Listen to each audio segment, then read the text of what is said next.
আচ্ছা, আমাদের মধ্যে অনেকেই আছে যারা তাদের ফেসবুক অ্যাকাউন্টকে টেম্পোরারিলি ডিঅ্যাক্টিভেট করতে চায়, পার্মানেন্টলি ডিলিট করতে চায় না, কিন্তু টেম্পোরারিলি বা কিছুদিনের জন্য ডিঅ্যাক্টিভেট করে রেখে দিতে চায়। ঠিক আছে, তো এই ভিডিওতে আমরা সেটাই দেখাবো যে কিভাবে আপনাকে আপনার মোবাইল থেকে আপনার ফেসবুক অ্যাকাউন্টকে টেম্পোরারিলি ডিঅ্যাক্টিভেট করতে হবে। ঠিক আছে, চলুন তাহলে শুরু করছি।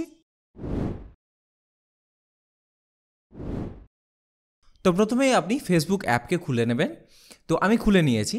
এবার এখানে যে অ্যাকাউন্টটাকে আপনি ডিঅ্যাক্টিভেট করতে চান, তো সেই অ্যাকাউন্টে লগ ইন করে নেবেন। ঠিক আছে, তারপর এখানে ক্লিক করবেন। এরপর একদম নিচে নামাবো, এখানে সেটিংস অ্যান্ড প্রাইভেসি, তো এখানে ক্লিক করব। তারপর আমরা সরাসরি সেটিংসে ক্লিক করব। এখানে আসার পর মেটা অ্যাকাউন্ট সেন্টার, তো এখানে ক্লিক করব। এরপর দেখুন পার্সোনাল ডিটেলস, তো পার্সোনাল ডিটেলসে ক্লিক করব।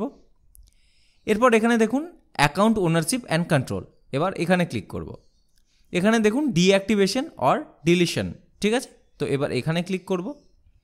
এবার এখানে কোন অ্যাকাউন্টটা আপনি ডিলিট করতে চান সেই অ্যাকাউন্টটাকে সিলেক্ট করতে হবে। আপনার যতগুলো অ্যাকাউন্ট থাকবে সেগুলো এখানে শো করবে। তো আমি এই অ্যাকাউন্টটাকে সিলেক্ট করব।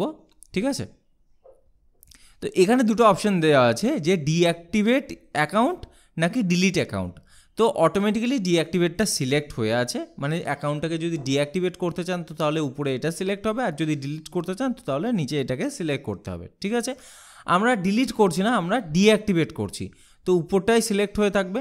এখানে বলা হচ্ছে deactivating your account is temporary, your account and main profile will be deactivated, your name and photos will be removed from the most things you have shared, you will be able to continue using messenger।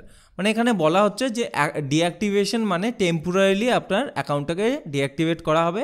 আপনার প্রোফাইলের যে সমস্ত pictures আছে যেগুলো আপনি share করেছিলেন সেগুলো most of all সেগুলো রিমুভ হয়ে যাবে, কিন্তু আপনি মেসেঞ্জার ইউজ করতে পারবেন। ঠিক আছে, তো এটা সিলেক্ট হয়ে আছে। এরপর কন্টিনিউ বাটনে ক্লিক করব। ঠিক আছে, তো এখানে বলা হচ্ছে যে আমি যদি আমার অ্যাকাউন্টটাকে ডিলিট করি তো তাহলে আমার এই অ্যাকাউন্টে যে পেজগুলো আছে এই পেজগুলো সেগুলোও কিন্তু ডিলিট হয়ে যাবে, সেটা আমাকে বলছে। তো আমি কি কন্টিনিউ করতে চাই? তো আমি কন্টিনিউ করব। এবার আপনাকে এখানে আপনার অ্যাকাউন্টের পাসওয়ার্ড দিতে হবে। ঠিক আছে, আমি পাসওয়ার্ড দিয়ে নেব। এরপর কন্টিনিউ। তো এখানে জিজ্ঞাসা করা হচ্ছে যে কোন কারণের জন্য আপনি এটাকে ডিঅ্যাক্টিভেট করছেন। তো এখানে বিভিন্ন রকম অপশন দেওয়া আছে, সেগুলো সিলেক্ট করতে পারেন, নয়তো আপনি এই উপরে এটা সিলেক্ট করবেন this is temporary I shall be back, মানে আমি টেম্পোরারি ডিলিট করছি, আমি আবার ফিরে আসবো। ঠিক আছে, এরপর কন্টিনিউ বাটনে ক্লিক করব। তো এখানে নিচের দিকে দেখুন, এখানে বলা হচ্ছে automatically reactivate my account in 7 days, মানে যদি আপনি এখানে কন্টিনিউ বাটনে ক্লিক করেন তো তাহলে অটোমেটিক্যালি 7 দিনের মধ্যে আপনার অ্যাকাউন্ট আবার রিঅ্যাক্টিভেট হয়ে যাবে। ঠিক আছে, তো এই 7 ডেজের পাশে এই অ্যারোর মতো অপশানে এখানে ক্লিক করব। তো তাহলে এখানে অপশান আছে যে আপনি কদিন পর এই অ্যাকাউন্টটাকে রিঅ্যাক্টিভেট করতে চান সেটা। ঠিক আছে, তো আপনি এখানে কি সিলেক্ট করবেন, ডোন্ট রিঅ্যাক্টিভেট অটোমেটিক্যালি, মানে আপনি যখন অ্যাক্টিভেট করতে চাইবেন তখনই হবে, এটা অটোমেটিক্যালি রিঅ্যাক্টিভেট হয়ে যাবে না। ঠিক আছে, তো এরপর ডান বাটনে ক্লিক করবেন। ওকে, এরপর কন্টিনিউ বাটনে ক্লিক করবেন। তো এবার আপনাকে কনফার্ম করতে বলা হচ্ছে যে কনফার্ম করুন আপনি ডিঅ্যাক্টিভেট করবেন। তো এবার যদি আপনি ডিঅ্যাক্টিভেট মাই অ্যাকাউন্টে ক্লিক করেন তো তাহলে অ্যাকাউন্টটা ডিঅ্যাক্টিভেট হয়ে যাবে। ঠিক আছে,